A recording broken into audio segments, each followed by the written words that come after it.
Selain Kodam baru, OPM terkepung grup 6 Kopassus. KKB dibuat makin tak berkutik. Presiden RI Prabowo Subianto meresmikan satuan baru TNI Minggu, 10 Agustus 2025.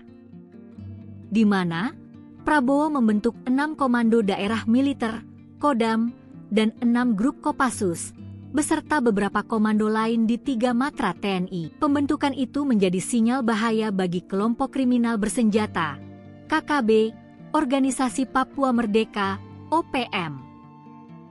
Pasalnya, 1 Kodam baru dan 1 grup Kopassus ditempatkan di tanah Papua.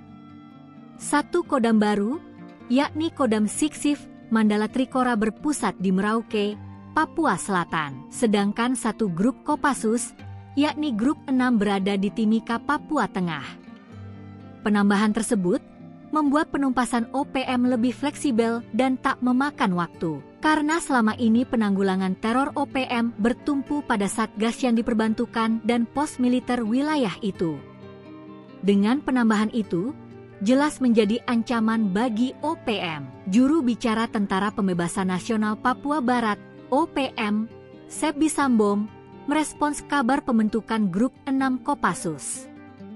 Menurutnya keberadaan pasukan elit TNI itu tidak akan membatasi pergerakan OPM. Ia mengklaim OPM tak pernah takut lantaran menganggap prajurit TNI itu sebagai pendatang. Sedangkan pihak OPM merasa masih didukung oleh tanah leluhur mereka, ungkapnya.